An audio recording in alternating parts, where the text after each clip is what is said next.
현관을 깨끗하게 하는 발판 매트는요, 지저분한 것과 재앙을 막아주는 필터와 같은 역할을 합니다.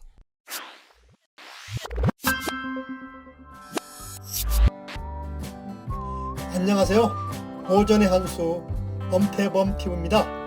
오늘 고전의 한수는요, 집에 두면 밤낮으로 돈과 복이 들어오는 물건에 대해서 말씀을 드려보겠습니다.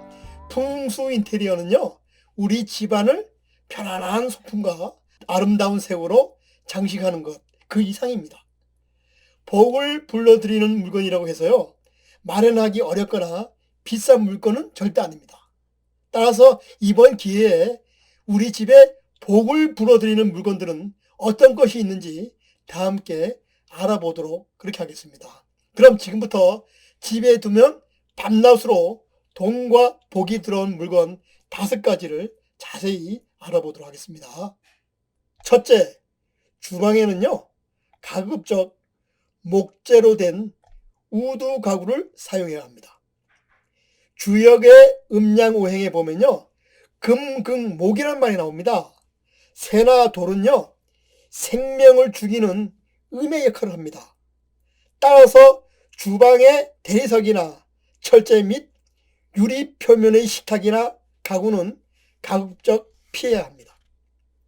부득이 유리 철제나 대리석 소재의 식탁을 사용할 때는 커버를 씌우거나요, 매트를 깔아서 음의 기운을 낮춘 후 가급적 사용하는 게 좋습니다. 반면 음양오행에 따르면 수생목이라 그래서요, 물과 나무는 서로 친합니다. 따라서 물을 많이 사용하는 주방에는요, 나무로 된 인테리어가 서로 잘 어울립니다. 따라서 따뜻하고 부드러운 질감의 나무로 된 식탁과 가구는요, 화목한 가정을 만들고 재물운과 건강운을 동시에 끌어모은다고 했습니다. 그리고 주방은요, 어둡지 않게 가급적 아늑한 분위기를 연출하는 게 좋다고 그랬습니다. 또한 주방에 식탁이나 기타 가구를 배치할 때는요, 벽에 너무 바짝 붙이지 말고 벽에서 약간 떨어뜨려 기의 흐름을 방해하지 말아야 한다고 했습니다. 둘째, 현관에는요, 발판 매트를 깔아서 외부의 나쁜 기운을 걸러줘야 됩니다. 현관은요, 사람들이 들어갔다 나갔다 하는 통로로 지저분해지기가 쉽습니다. 현관이 어지럽고 더럽다면요, 외부의 좋지 않은 기운이 집으로 들어와 가족들에게 나쁜 영향을 끼칠 수 있습니다. 따라서 현관은 항상 깨끗하게 정리정돈되어 있어야 합니다. 현관을 깨끗하게 하는 발판 매트는요, 지저분한 것과 재앙을 막아주는 필터와 같은 역할을 합니다. 따라서 외출해서 집안에 들어올 때는요, 밖에서 묻혀온 나쁜 기운을 현관 발판 매트에 털고 들어오는 것이 좋습니다. 현관 발매트는요, 바닥과 높이 차이를 주기 위해서 약간 두께감이 있는 것이 좋습니다. 현관보다 너무 크거나 너무 작은 매트를 깔아둔다면 오히려 역효과가 날 수 있으니까 적당한 크기를 선택해서 깔아줘야 합니다. 셋째, 싱그러운 관엽식물을 집안에 두어야 합니다. 입이 넓고 싱싱한 관엽식물은요, 집안 어디에 두어도 복을 부르는 물건이 됩니다. 이런 관엽식물은요, 외부로부터 들어오는 나쁜 기운을 막아주고 가족의 화목을 도모해주는 역할을 한다고 했습니다. 그리고 전자제품에서 나오는 전자파를 차단하여 우리 몸에 전자파가 들어오는 것을 또한 방지하기도 합니다. 또한 불의 기운이 강한 주방에서 물과 조화를 이루어 상생의 기운을 발생시키기도 합니다. 그리고 음기가 강한 욕실이나 화장실에서도 맑은 생명력을 퍼뜨려 주니까 그야말로 관엽식물은요, 만능식물이라고 말씀드릴 수가 있습니다. 그러나 시든 관엽식물은요, 기가 말라서 그대로 방치하면 좋은 기운이 달아나 버린다고 합니다. 따라서 시들어 죽어버린 관엽식물은요 즉시 버려야 합니다. 또한 관엽식물의 높이가 그 집안의 가장보다 크다면 이는 가장의 기를 빼앗는다고 해서 좋지 않다고 봅니다. 따라서 키가 너무 큰 관엽식물 또한 집안에 두지 말아야 합니다.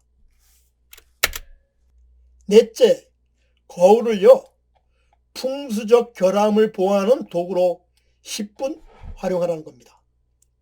거울도요 두는 위치에 따라 복을 불러올 수도 있고 오히려 복을 내쫓을 수도 있습니다. 따라서 거울을 걸을 때는요 풍수적 관점에서 잘 알아보고 걸어야 됩니다.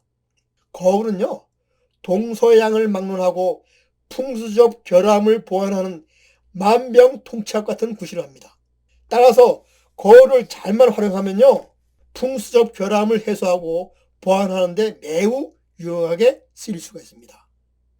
거울은요 막히거나 답답한 공간의 길을 뚫어주고 그 흐름을 촉진시키는 그런 역할을 합니다.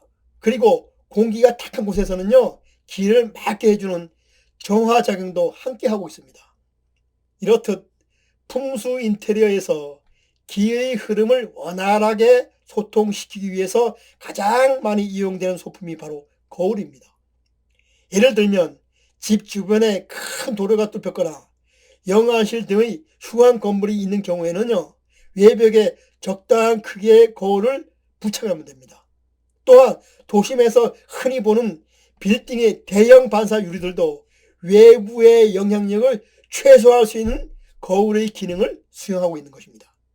거울이 큰 도로에서 나오는 거칠고 탁한 기와 불안한 기를 반사시켜서 집 안에 들어오지 못하게 하는 방패 역할을 한다고 보면 됩니다. 결론적으로 거울은요 매우 적극적이고 공격적인 수단으로 사람에게 해를 끼치는 나쁜 기운을 차단시켜 그 내부의 생기를 보호하게 됩니다. 끝으로 풍경화를 걸어두어서요 재물운을 상승시켜야 됩니다. 풍경화 등 자연을 소재로 한 그림은요 집안에 좋은 양기를 불어넣어줍니다. 풍경화는 집안의 기운을 높이는데 아주 좋은 소품 중에 하나입니다. 특히 풍경화에 해바라기나 수서나 민들레 이런 꽃이 들어간 그림을 걸어두면요 재물운이 상승한다고 했습니다. 풍경화를 잘 걸어두면요 사업이 번창하거나 직장에서 승진을 하고 건강이 회복하는 등 많은 좋은 기회가 생긴다고 했습니다. 풍경화는요 음양 오행의 방향에 따라서 그림의 내용도 조금씩 달라야 합니다. 동쪽은요 녹색 계열의 꽃이나 풍경화가 좋고 서쪽은 노란색이 들어간 꽃이나 풍경화를 걸어두는 게 좋습니다. 그리고 남쪽은요 붉은색 계열의 꽃이나 풍경화를 걸어두는 게 좋습니다. 그리고 북쪽은요 하얀색 꽃이나 눈 덮인 겨울의 풍경화를 걸어두는 것이 좋습니다. 국내에 많은 기업들이요 사옥을 짓거나 지점을 낼 때요 풍수지리학자의 컨설팅을 받고 있습니다. 또한 회사 대표의 방을 꾸미거나 직원의 사무실을 만들 때도 마찬가지로 풍수학자의 자문을 받습니다. 많은 부자들도 풍수지리를 적용하여 집안의 인테리어를 구성하고 있습니다. 이렇듯 풍수 인테리어를 마냥 미신으로 치부하기는 곤란합니다. 따라서 여러분들이 이와 같은 풍수 인테리어를 어떻게 우리 집에 적용하여 꾸밀 것인지는 여러분들이 한번 고민해 보시기 바랍니다. 그럼 오늘 고전한수는요 여기서 마치고 다음 시간에 다시 찾아뵙도록 하겠습니다.